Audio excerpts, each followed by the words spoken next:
3000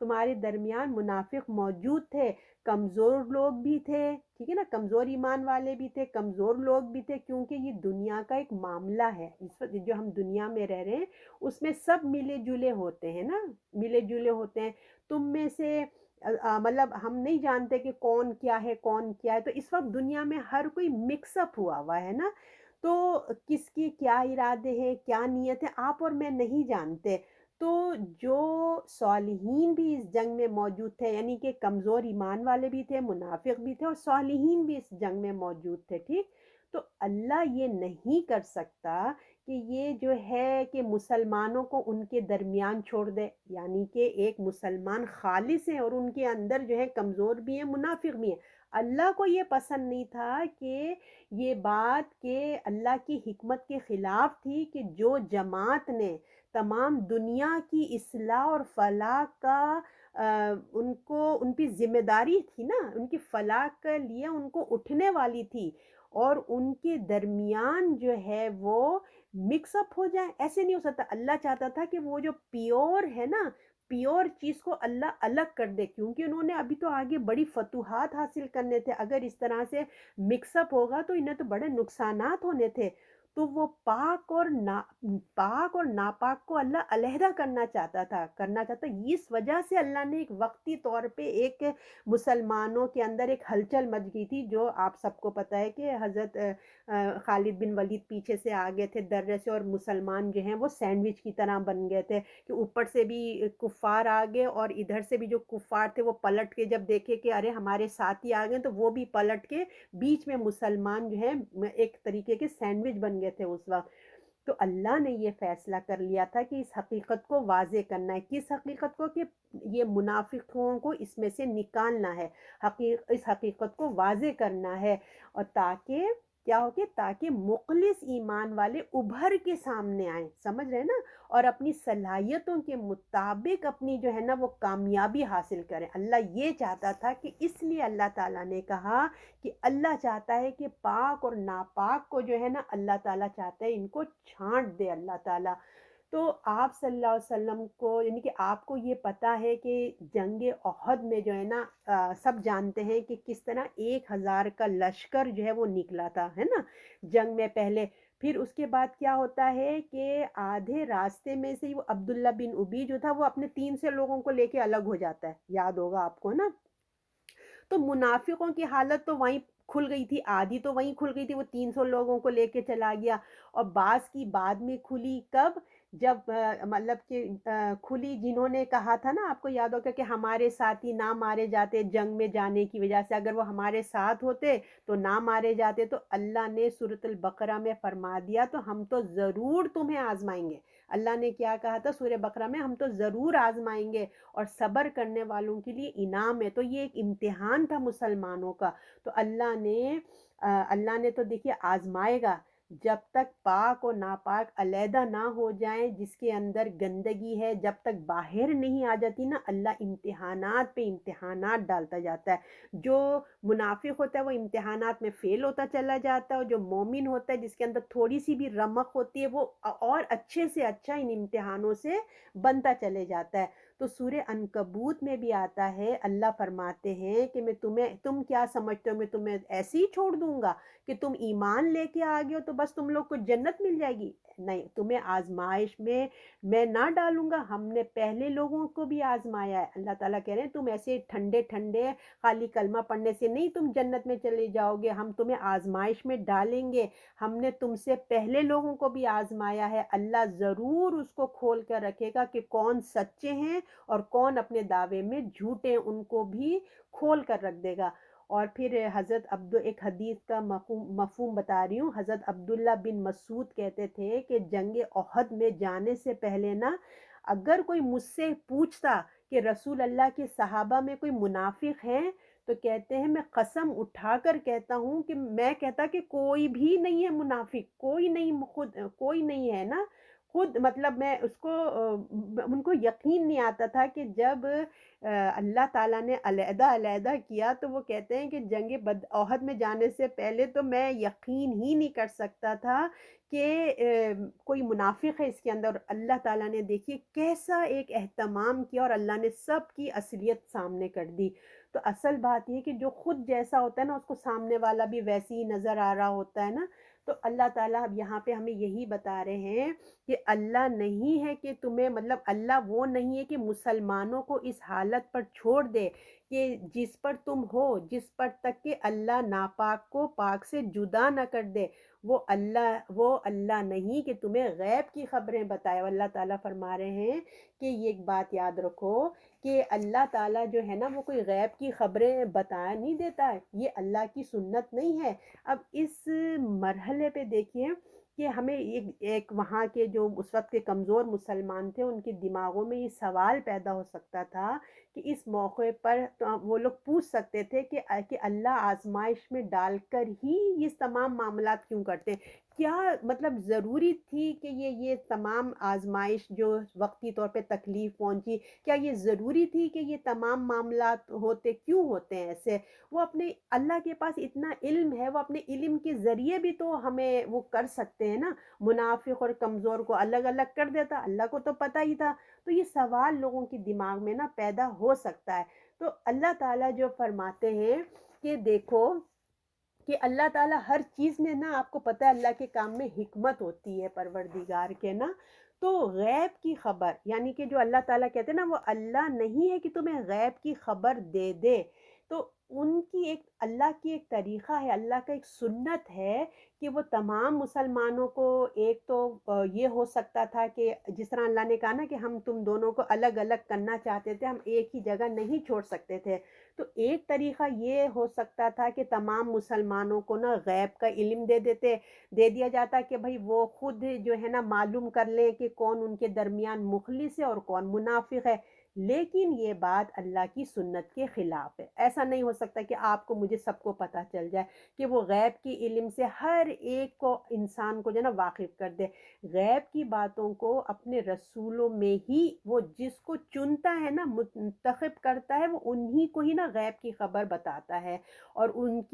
کی دعوت حق کے ذریعے پھر کیا ہوتا ہے، لوگوں کو آزمائش میں جاتا ہے۔ جب وہ ایک نبی آتے ہیں، ان کی جب نبی کی دعوت ہوتی ہے، پھر جو اس کے صحابہ ہوتے ہیں، ان کے جو ساتھی ہوتے ہیں، وہ ایک امتحان سے گزرتے ہیں۔ اور دوسری چیز یہ ہو سکتی تھی، یعنی کہ جو اللہ تعالیٰ کہہ رہے ہیں کہ اللہ نہیں ہے کہ تمہیں غیب کی خبر دے دے، لیکن اپنے رسولوں میں سے جسے چاہتا ہے وہ چن لیتا ہے، تو تم یقین لاؤ اللہ پر، اس کے رسول پر۔ تو دوسرا طریقہ یہ ہوتا ہے کہ اس کے ذریعے یعنی کہ جو رسول اللہ تعالیٰ چن لیتے ہیں، رسول کے ذریعے کچھ آزمائشیں پیش آتی ہیں اور خود اپنے آپ منافق اور مخلص کو علیحدہ کر دیتا ہے۔ جیسے جنگ احد میں ہوا نا کہ رسول کی قیادت میں لوگ جنگ میں گئے اور اللہ نے ایسا امتحان ان میں ڈالا، اور پھر اس سے کیا ہوا، منافق اور مخلص الگ الگ ہو گئے۔ امتحان ایسا اللہ نے لیا کہ دونوں سامنے آ گئے، دونوں چیزیں سامنے آ گئی۔ تو اس امتحان کے رزلٹ بھی سامنے آ گیا، تو اللہ صرف اپنے پیغمبر پر ہی وہی کرے گا۔ تو تمہارا کام صرف کیا ہے، آپ کا میرا ایمان لانا اللہ پر اور اللہ کے رسول پر۔ کوئی اس طرح کی ڈیمانڈ نہیں کر سکتا کوئی شخص کہ اللہ ہمارے اوپر وہی نازل کر دے، ہمیں پتہ چل جائے۔ تو بس ایمان لاؤ اللہ پر اور رسول پر۔ اس امتحان کے لیے کامیابی کے بعد اس سے پورا ہمیں نا فائدہ اٹھانے کے لیے ایمان اور تقوی چاہیے۔ اگر ہم اللہ کے اس چیز سے فائدہ اٹھانا چاہتے ہیں تو ہمارے اندر تقوی ہونا چاہیے، اور ہم کوئی ڈیمانڈنگ نہیں ہونا چاہیے۔ ہمیں تقوی کے تمام چیزیں پوری کرنا چاہیے، اللہ کا حکم ماننا چاہیے۔ تو اس امتحان کے بعد جو وقتی طور پہ جنگ احد میں پیش آیا، اس امتحان کے بعد منافقوں کو نا دوبارہ ایمان والوں میں نا گھسنے کا راستہ کیا ہوا، مشکل ہی ہو گیا۔ تو تم اللہ اور اس کے رسول پر ایمان لاؤ اور یہ یقین رکھو کہ تمہارے لیے ایک بہت بڑا اجر اللہ تعالیٰ نے تمہارے لیے جمع کر کے رکھا ہوا ہے پروردگار نے۔ تو دیکھیں یہ جو آزمائشیں ہوتی ہیں نا، یہ جو آتی ہیں مومن کے اوپر، آزمائش میں ڈالا جاتا ہے، درجات بلند کرنا چاہتا ہے، اس کا مقصد ہی یہی ہوتا ہے کہ اللہ درجات بلند کرنا چاہتا ہے، مشکل حالات میں ڈال کر ایمان اور نفاق کا امتحان لینا چاہتا ہے، اس کے بغیر ہو نہیں سکتا۔ یہ انہی حالات میں آپ میں بھی اگر اپنے گھر میں روزانہ دیکھیں نا، ہمارے جو روزانہ کے اسکیجول ہوتے ہیں، ہر سیکنڈ ہم امتحانوں سے گزرتے ہیں، ایک طرف اللہ کی بات ہوتی ہے، ایک طرف دنیا کی بات ہوتی ہے، ڈیسیجن آپ کو مجھے لینا پڑتا ہے، وہ ایک سچویشن ضرور آتی ہے، تو اس میں ڈیسیجن جو لینا ہوتا ہے نا، وہی ہمارا ایک سمجھ لیجئے وہ ہو رہا ہوتا ہے کہ ہمارا ایمان کا لیول کیا ہے۔ تو مومن کی آزمائش امتحان کے بغیر وہ ایمان میں جیسے جیسے وہ امتحانوں میں پاس ہوتا جاتا ہے، اس کا ایمان بڑھنا شروع ہو جاتا ہے، اور خاص کر جنگ احد میں جب رسول اللہ کے پاس مختصر سے لوگ رہ گئے تھے، آپ کو پتہ ہے نا، جب اینڈ میں تھوڑے سے لوگ رہ گئے تھے، رسول اللہ کو وہ شہید کرنا چاہتے تھے، مگر چند صحابہ تھے جو وہیں پہ جم گئے تھے، ہے نا، انہوں نے جم کے مقابلہ کیا مشکل حالات میں، اصل اور نقلی جیسے نا سامنے آ گئے تھے۔ اور دوسرے دن آپ کو پتہ ہے جو ہم نے پڑھا ہے، کفار جو تھے وہ پیچھے جب ان لوگ کو پیچھے جانا پڑا تھا، تو کیسے مسلمانوں نے اپنی ثابت قدمی دکھائی تھی، حالانکہ وقتی طور پہ غلطی ہوئی، نافرمانی بھی ہوئی، تو لیکن انہوں نے اپنے ایمان، سچے ایمان کا ثبوت دے دیا تھا۔ ایسا نہیں ہے کہ ہمارا ایمان نہیں ہے، ہم سے غلطی ضرور ہوئی، نافرمانی بھی ہوئی، اور وہ دوسرے منافقین تو باتیں بناتے رہ گئے کہ یوں ہوا یوں ہوا، مگر مومنین نے اپنا ایمان کا اظہار کر دیا۔ ہم اللہ کی خاطر جان بھی دے سکتے ہیں، اور یہ فرق ایمان اور نفاق کا اور سختی میں ڈالے بغیر نا معلوم نہیں ہو سکتا۔ جب تک آپ کے میری زندگی میں امتحانات نہیں آئیں گے، ہمارے ایمان کا لیول کیا ہے وہ نہیں ہو سکتا، چیک نہیں ہو سکتا۔ تو اب یہ ہے کہ نا، اگر ہم سکون سے برداشت کر سکتے ہیں اور خوشی اور خوشحالی میں، تو دیکھیں ہم اگر اچھے حالات ہو رہے ہوتے ہیں تو ہمیں اتنا پتہ نہیں چل رہا ہوتا نا، ہر کوئی خوش ہوتا ہے، ہر کوئی خوشحال ہوتا ہے، کیونکہ اس وقت سب اچھا ہوتا ہے اور سب آپ کے ساتھ ہوتے ہیں۔ اصل امتحان تبھی آتا ہے جب تکلیف کا وقت آتا ہے، تب اصل حقیقت جو ہے نا سامنے آتی ہے۔ تو آزمائش کی کیا حکمت ہے، اس کو اچھے سے سمجھ لیں۔ جب تک دیکھیے ہم لوگ عبادات کا معاملہ چل رہا ہوتا ہے نا، مومن منافق کی پہچان نہیں ہوتی ہے۔ منافقین بھی آپ کو پتہ ہے، نماز میں آتے تھے، پہلی جماعت پہلی صف میں وہ عبداللہ بن ابی بیٹھا کرتا تھا اور بڑھ بڑھ کے باتیں کیا کرتا تھا۔ تو جب تک عبادات کا معاملہ چل رہا ہوتا ہے نا، مومن منافق کی پہچان نہیں ہوتی۔ جہاں قربانی کی بات آتی ہے، جہاد کی بات آتی ہے، اللہ کے احکامات پہ چلنے کی بات آتی ہے، اللہ کی، تب پتہ چلتا ہے، سمجھے، تب اصل حقیقت سامنے آتی ہے۔ اللہ کی خبر، اللہ کی غیب کی خبر، مطلب جو ہم، اللہ جو ہے نا غیب کی خبر جانتا ہے، اللہ کو سب پتہ ہے، اللہ چاہتا تو غیب کے علم سے مسلمانوں کو منافقوں کا نام بتا دیتا۔ اللہ کو کیا تھا، جیسے میں نے آپ کو فرسٹ آپشن بتایا تھا نا کہ اللہ تو علم والا ہے، اللہ تعالیٰ مسلمانوں کو بتا دیتا کہ بھئی یہ منافق ہے، یہ مومن ہے، بات ختم ہو جاتی۔ اللہ چاہتا تو کر سکتا تھا، غیب کا علم مسلمانوں کو منافقوں کے نام بتا دیتا، مگر وہ دیکھیے اللہ کا ایک تو سنت نہیں ہے، یہ نہیں ہوا وہ عمل پر جانتا ہے، اللہ تعالیٰ دیکھنا چاہتا ہے عمل پہ۔ تو بہترین ایمان والے جو ہوتے ہیں نا، عمل کے اختیار کرتے ہیں اور سنت پہ چلتے ہیں۔ اگر اللہ تعالیٰ نام بتا دیتے تو دیکھیے آج آپ کے لیے، ہمارے لیے کوئی سبق نہیں ہوتا نا، اگر اللہ منافقوں کی نشانیاں اس دن بتا دیتے، نام بتا دیتے، بتانے کی بجائے اگر نام بتا دیتے نا، تو ہمارے لیے سبق نہ ملتا۔ منافق کی علامات جب اللہ نے بتا دی تو ہمیں ہمیشہ ہمیشہ کے لیے نفاق سے بچنا آسان ہو گیا۔ اب ہم اپنے اپنے اندر نوٹ کرتے ہیں نا کہ ہمارے اندر یہ علامات تو نہیں ہے۔ جب ہماری قرآن کی کلاس کا ٹائم آتا ہے، ایک طرف دنیا ہوتی ہے، ایک طرف آخرت ہوتی ہے، تو ہم کیا ڈیسیجن میک کرتے ہیں، اللہ کے ایمرجنسی، یہ ہمارے امتحانات ہوتے ہیں۔ اگر اللہ نے ہمیں یہ نشانی بتائی ہے تو ہم جج کرتے ہیں نا اپنے اندر۔ اگر اللہ نام بتا دیتا تو ہم کہتے ہیں ارے یہ تو وہ اس وقت کے لوگوں کی باتیں ہیں، اب تو وہ لوگ بھی چلے گئے، ہمارے اندر کہاں سے نفاق آئے گا نا۔ ہم اپنے اندر نفاق کی پہچان کر ہی نہیں سکتے تھے۔ تو اگر صرف اگر نام آتے تو اس وقت کی بات، جو کچھ اللہ جو کچھ لوگ ہوا کرتے تھے نا، تو ہم بالکل ٹھنڈے ٹھنڈے لے لیتے اس وقت کے لوگوں۔ تو اتنی تفصیل سے جو اللہ نے بیان فرمایا ہے تاکہ جو ہے نا نفاق کی پہچان میں ہماری آسانی ہو جائے۔ تو اللہ تعالیٰ ہمارے اندر سے جب بھی دعا کیا کریں نا تو ہمیشہ دعا کریں اللہ تعالیٰ ہمارے اندر سے اس نفاق کو نکال دے پروردگار۔ تو اللہ تعالیٰ نے کیا فرمایا کہ اپنے رسولوں میں سے جسے چاہے وہ چن لیتا ہے، سو تم یقین لاؤ اللہ پر، اس کے رسولوں پہ تم یقین پہ رہو، پرہیزگاری کرو تو تمہیں بہت بڑا اجر ہے۔ تو اگر ہم اللہ اور اس کے رسول کو ایمان لائے، اس پہ چلیں گے تو بہت بڑا اجر ہے۔ اب آیت نمبر 180 یہ لاسٹ ہے۔ جو لوگ اس چیز میں بخل کرتے ہیں جو اللہ نے انہیں اپنے فضل سے دی ہے، خیال نہ کرے کہ اس کے حق میں بہتر ہے، بلکہ یہ ان کے لیے بہت برا ہے۔ ان کے گلوں میں وہ طوق بنا کے ڈالا جائے گا جس میں وہ بخل کیا کرتے ہیں۔ قیامت کے دن اللہ آسمان اور زمین کا وارث ہے، جو تم کرتے ہو اللہ اس سے جانتا ہے۔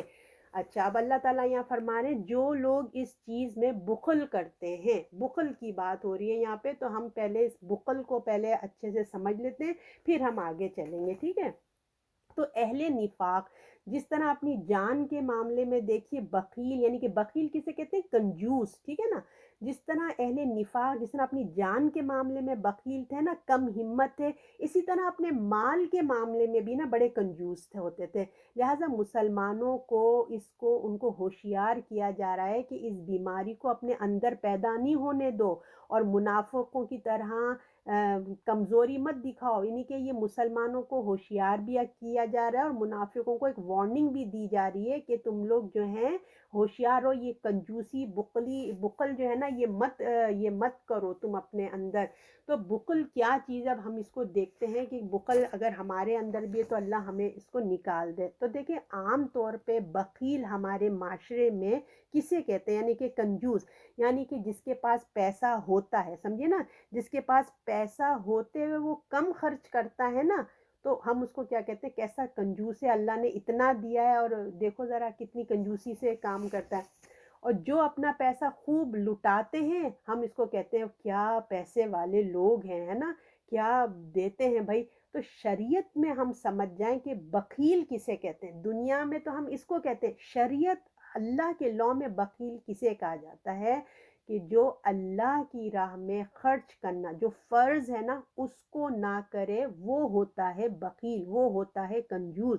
اللہ کے فرائض میں جو کنجوسی کر دیتا ہے، ایک آدمی ہے جو لاکھوں خرچ کرتا ہے مگر زکوٰۃ نہیں دیتا، سمجھ رہے نا، لاکھوں لٹاتا ہے مگر وہ زکوٰۃ نہیں دیتا، اللہ کا فرض ادا نہیں کرتا، اس کو کہتے ہیں بخیل۔ تو اللہ کی نظر میں وہ بخیل ہے، وہ بخل حرام ہے۔ اور اس سے ملتی جلتی چیز ایک اور ہوتی ہے شح، ٹھیک ہے، خود غرضی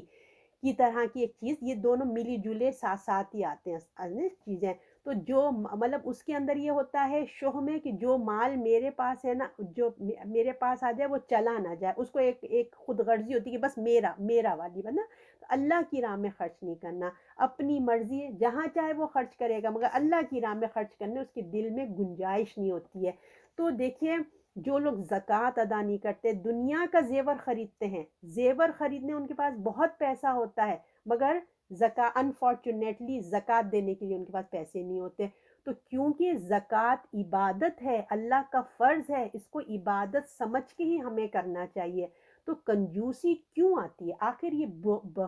بخل کیوں پیدا ہوتا ہے انسان کے اندر نا؟ یہ بے یقینی کی وجہ سے پیدا ہوتا ہے۔ جس طرح انسان دیکھے کسی کو قرض دیتا ہے نا، قرض لے کے بعض اوقات کیا ہوتا ہے وہ واپس نہیں لوٹاتا، تو اسی طرح شیطان انسان کو یہ بے یقینی دلاتا ہے، ایمان کے اندر کی کمزوری یہ دلاتا ہے کہ تم جو یہ اللہ کو دے رہے ہو نا، تم نے تو اللہ کو دیکھا ہی نہیں ہے، کسی انجانے کو تم بس اپنا پیسہ اٹھا کے دے دیتے ہو، پتہ نہیں کل جنت دوزخ ہوئے گی نہیں ہوگی۔ ایک بے یقینی کی کیفیت انسان کے اندر پیدا کرتا ہے کہ کیا ہوگا۔ تو اللہ سے بدگمانی اور یہ سوچ لینا کہ میرے مستقبل کا ذمہ دار اب کیا ہوگا، میں خود ہوں، یعنی کہ وہ سمجھتا ہے میں سب کچھ دے دوں گا تو میرا کیا بنے گا، اگر دوسرے تو دے رہے نا، بس مجھے کیا ضرورت ہے۔ تو جو بخیل ہوتا ہے اس بخل سے نجات تو اپنے لیے، اگر ہم چاہتے ہیں کہ ہم اس کنجوسی سے نجات پائیں، اس بخل سے نجات دیں، تو میں اور آپ ایسے کرتے ہیں، کچھ سوالات اپنے آپ سے کرتے ہیں نا، کہ ہم یہ سوال کرتے ہیں کہ پہلا سوال آپ بھی اپنے سے کیجئے، میں بھی کرتی ہوں، کس نے مجھے پیدا کیا ہے؟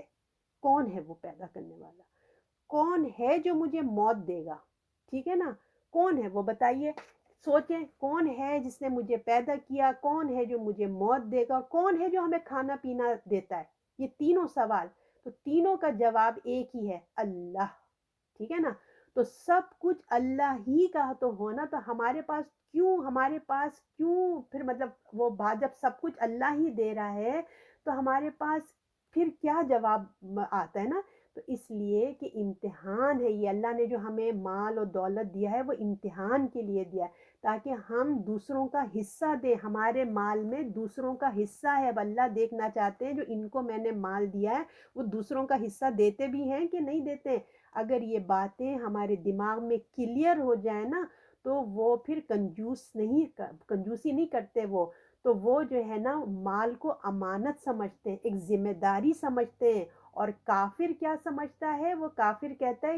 یہ پیسہ میرا انعام ہے، میرا حق ہے، اور جو ہے کافر سمجھتا ہے کہ مال جو ہے نا اس کو کھلاتا ہے پلاتا ہے، جبکہ مومن کی جو سوچ ہوتی ہے وہ مختلف ہوتی ہے۔ تو اللہ تعالیٰ یہاں یہی فرماتے ہیں کہ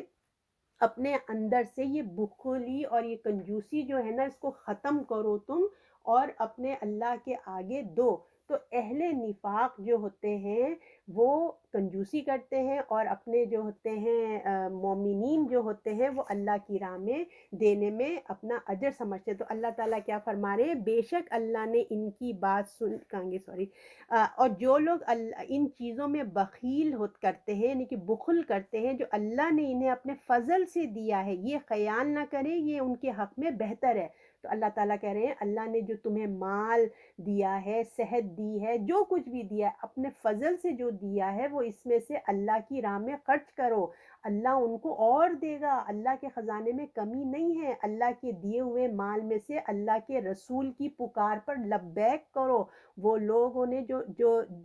لوگ نے خرچ نہ کیا تو انہوں نے کچھ اچھا نہیں کیا، جو نہیں دے رہے ہیں اللہ کی راہ میں وہ کچھ اچھا نہیں کر رہے ہیں۔ وہ یہ نہ سمجھے کہ انہوں نے بہت اچھا کیا، بچا لیا، نہیں دیا، اچھا نہیں کیا، کیونکہ جب اللہ کی طرف انفاق کرنے کا حکم آ جاتا ہے، جب اللہ تعالیٰ کہتے ہیں کہ اللہ کی راہ میں خرچ کرو، تو اس کو اللہ کی راہ میں ہمیں دینا ہی ہوتا ہے، کوئی اف بٹ نہیں ہوتا ہے، دینا ہی ہوتا ہے۔ جب حکم سامنے آ گیا اللہ کا، ضرورت سامنے آ گئی، ان کے پاس مال موجود بھی ہے، ٹھیک ہے نا، اور پھر جو ہے اگر وہ نہ دیں تو یہ بہت خطرے کی سمجھے گھنٹی ہو جاتی ہے۔ خرچ میں کنجوسی اللہ نے جب کہہ دیا تو اب بس دے دینا ہے۔ تو جب انفاق کا جب موقع ہو تو ہر وہ اپنا مال بچا بچا کر نہ رکھے، جب اللہ کے رسول کہہ رہے ہیں کہ دے دو تو بس دے دو، ٹھیک ہے نا، وہ اللہ کی راہ میں خرچ کرو، تو اللہ تعالیٰ اس میں اور برکت ڈالیں گے۔ حالانکہ وہ دیکھیے اللہ ہی کا تو دیا ہوا ہے نا، وہ مال آیا کہاں سے؟ وہ اللہ ہی کا دیا ہوا مال ہے، اور مال تھا، اور اسی خدا نے ہی تو ہمیں دیا نا، اسی نے ہمیں دیا ہے، اسی کی چیز ہے، اور وہی کہہ رہا ہے کہ دینے کے لیے بات کرتا ہے، یہی بات پر وہ دے دو، اور ہم جو ہے انکار کر دیتے ہیں اسی کے مال کو، اور ہم بڑے آرام سے انکار کر دیتے ہیں نا۔ تو یہ ان کے اللہ تعالیٰ کہہ رہے ہیں، دیکھیں نا یہ بات ایسی ہے کہ میں آپ کو کچھ سامان دے دوں، یا میں آپ کو کچھ اپنے پیسے آپ سے کہوں کہ پلیز یہ میرا تھوڑے پیسے آپ رکھ دیجیے گا، میں جب ضرورت ہوگی میں آپ کو بتاؤں گی، پھر میں آپ کو کال کرتی ہوں کہ پلیز اس پیسوں میں سے نا تھوڑے پیسے آپ ان کو ذرا زیل کر دیں یا سینڈ کر دیں، میں آپ سے کہتی ہوں، تو آپ یہ کہیں وہ کون سے پیسے تمہارے، یہ تو سارے میرے پیسے، یہ تو ایسی بات ہے، سمجھ رہے نا؟ اللہ نے ہمیں پیسے دیے ہیں اور اس میں حصہ ہے کسی مخلوق کا۔ جب اللہ کے بندوں میں سے کوئی بندہ کہتا ہے کہ اللہ کے بندوں کی ضرورت ہے کچھ نکالو، تو وہ کیا کہتے ہیں؟ وہ کون سے پیسے، یہ تو میرے ہی پیسے، یہ ہے اس قسم کی بات۔ تو اللہ تعالیٰ کہہ رہے ہیں جو تمہارے پیسوں میں جو بندوں کا حصہ تھا نا، تم نے دینے سے انکار کر دیا، یہ انکار تمہارے لیے وبال جان نہ بن جائے، یہ یاد رکھو، ٹھیک ہے نا؟ یہ تم نے انکار کر رہے ہو، یہ تم ٹھیک نہیں کر رہے ہو، یہ تمہارے لیے وبال جان بن سکتا ہے۔ تو خدا کے حقوق اور فرائض کو سے جو تم چرا چرا کر جمع کر اپنا پیسہ مال جمع کرتے رہتے ہو نا، وہ قیامت کے دن ان کی گردنوں کا طوق بن جائے گا۔ اللہ تعالیٰ کہہ رہے ہیں یہ جو تم جمع کے رکھ رہے ہو نا، طوق بن جائے گا۔ آج جو تم زینت اپنا کر رہے ہو، زیور پہن رہے ہو، تمہاری آرائشیں کر رہے ہو، جو تم اپنے مال کو کپڑوں کی شکل میں، زیور کی شکل میں جو تم اپنے زیب و تن کر رہے ہو، تمہارے گرد قیامت کے دن کیا ہوگا؟ یہ تمہارے گرد ایک سانپ کی شکل میں جو ہے نا وہ لپٹ جائے گا، وہ یہ مال تمہارا کا ذریعہ بن جائے گا، مصیبت کا ذریعہ بن جائے گا۔ آخرت میں یہ سانپ ان کی مطلب ان کی جو ہے نا تباہی کا ذریعہ بن جائیں گے، ان کی مشکلات کو اضافہ کر دیں گے۔ اللہ تعالیٰ کہہ رہے ہیں یہ مال تم جمع کر کر کے نہ رکھو، یعنی کہ اللہ کہہ رہے ہیں دیکھیے کہ بلکہ ان کے لیے بہت برا ہے کہ ان کے گلوں میں وہ مال طوق بنا کے ڈال دیا جائے گا جس میں بخل کیا قیامت کے دن، اور اللہ آسمان و زمین کا وارث ہے، جو تم کرتے ہو اللہ اسے خوب جانتا ہے۔ اب اللہ تعالیٰ اس کو اور ہمیں اچھے سے سمجھا دیتے ہیں کہ دیکھو یہ بخیلی کنجوسی کے لیے تمہارے جائز نہیں ہے کہ تم کرو۔ دیکھیے صرف مال جوڑتے رہنا، اللہ کی راہ میں نہیں دینا، اور بلکہ مال سے مال کیا کرتے ہیں؟ کمانا، سمجھے نا، مال سے مال کماتے رہنا۔ تو اسلام میں مال جمع کرنا اللہ نے حرام نہیں کیا ہے، یہ بات دیکھیں، اس کو ڈی گریڈ کیا ہے، ڈسکریج ضرور کیا ہے، مگر حرام نہیں ہے کہ آپ مال جمع کریں، کیونکہ اللہ نے کہا مال فتنہ بھی ہے، اولاد اور مال آپ کو پتہ ہے نعمت بھی ہے تو فتنہ بھی ہے،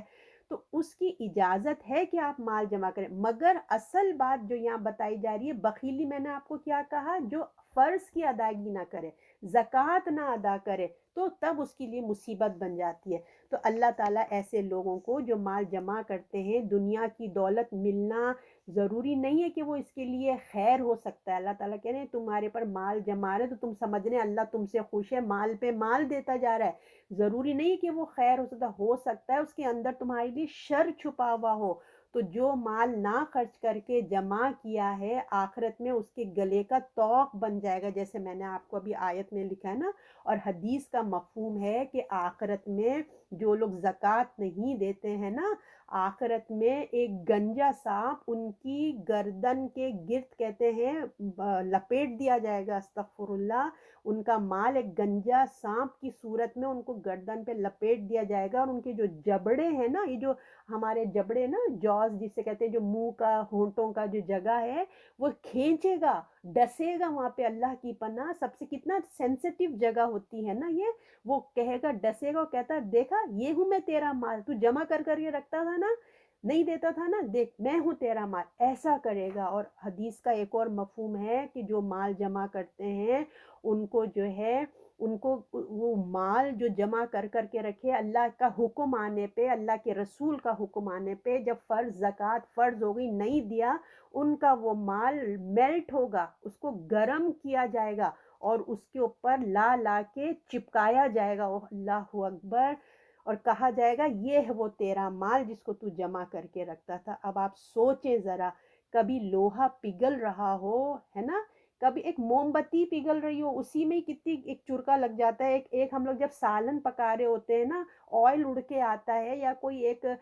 آپ ٹومیٹو کی چٹنی بنا رہے تو کتنا اڑتی ہے نا وہ، ایک ہمارے اوپر اسکن پہ آ جاتا ہے، ہم ہو ہا کرتے ہیں۔ سوچیں کہ جب لوہا پگھلایا جا رہا ہو، ہم اس کو انگلی کیا چھوٹا سا کونا بھی نہیں رکھ سکتے، اور قیامت میں جو ہے وہ لا کے اس کو لگا دیا جائے گا کہ میں ہوں تیرا مال۔ تو اس لیے پیغمبر اور نیک لوگ اس سے بچ بچ کر رہتے تھے، کیونکہ مال جو ہے نا وہ، دیکھیے مال ایک فتنہ بھی ہے، میں نے آپ سے کہا اس کو اچھا خرچ کرو تو اچھا ہے۔ تو جو صحابہ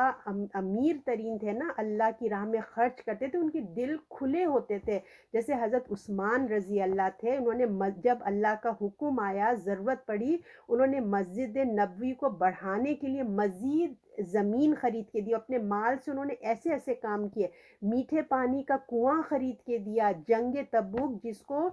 کہتے ہیں کہ تنگی والا جہاد، حضرت عثمان نے رضی اللہ نے ساز و سامان کی اونٹ رسول اللہ کو دیے، اللہ کے لیے دیے، اور 1000 سونے کی اشرفیاں رسول اللہ کو دی تھی جنگ تبوک میں۔ اس دن آپ صلی اللہ علیہ وسلم اتنا خوش ہوئے، اور حضرت عثمان رضی اللہ کو کہا کہ جنت کی بشارت دی، خوشخبری دی کہ عثمان آج کے بعد جو بھی تم کرو، 1000 اشرفی کیا، آج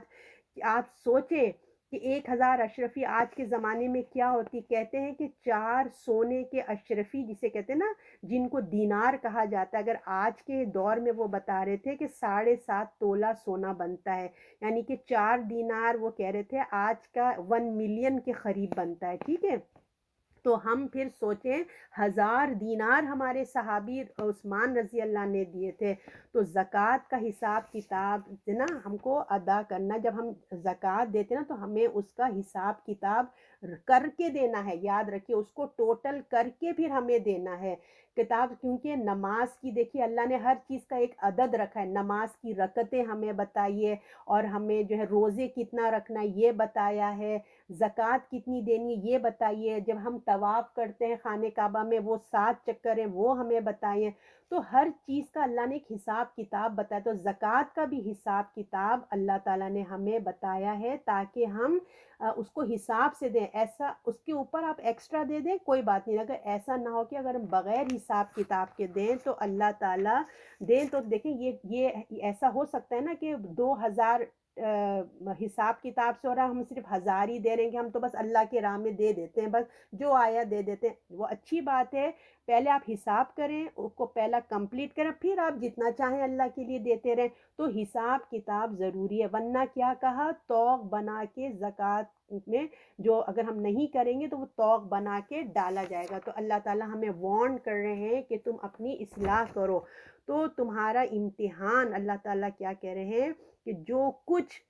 کچھ تمہیں ملا ہے وہ کیا ہے، بطور امانت ہے، جو مال ہے بطور امانت دیا گیا، اور مقصد اس سے کیا ہے کہ یہ اللہ ہی کا تو ہے، اور یہ تمہارے امتحان کے لیے دیا گیا، تو زمین اور آسمان اس کے پاس تو خزانوں کی کمی نہیں ہے، اللہ کے پاس، اللہ کہتے ہیں سب کچھ اللہ کا، اللہ کے پاس کوئی کمی نہیں ہے، زمین و آسمان کا مالک ہے اللہ، مگر اللہ نے یہ دنیا امتحان کے لیے بنائی ہے، اور جو مال تم کو دیا ہے اس کی بخشش ہے، یہ اللہ کا فضل ہے، اللہ چاہتا تو تمہیں اس میں سے اس کے دین کے لیے جو کچھ بھی اللہ نے تم کو دیا ہے، جو کچھ تم کر رہے ہو، اللہ سے کوئی بات چھپی ہوئی نہیں ہے، سب کچھ اس کی طرف لوٹ کر جانے والا ہے، اور انسان کا مال آخرکار دنیا میں ہی رہ جائے گا، سب کچھ چلا جائے گا مگر کیا ہے، چیزیں دنیا میں ہی رہ جائیں گی، ساری کی ساری میراث جو ہے وہ اللہ کے لیے ہے، لہٰذا آج اپنے سے ہاتھوں سے دے دیں، ٹھیک ہے نا، اپنے ہاتھوں سے دے دیں، کیونکہ یہ مال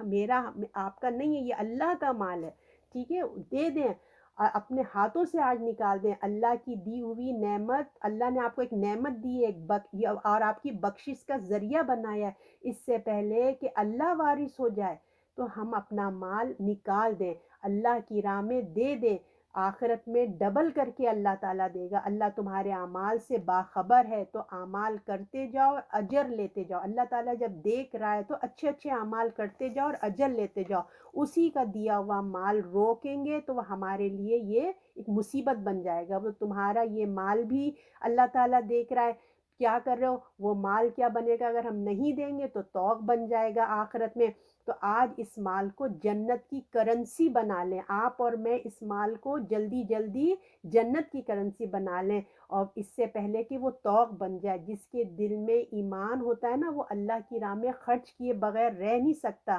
اور اس کا دل مطمئن بھی نہیں ہوتا جب تک وہ اللہ کی راہ میں نہیں دیتا نا، اس کے دل میں اطمینان بھی نہیں آتا جب تک وہ اللہ کے لیے اللہ کی مخلوق پہ خرچ نہ کر دے، تو دیکھیں اب آپ اور میں اللہ سے ہم دعا کرتے ہیں کہ اللہ ہم کو ان میں شامل کر دے جو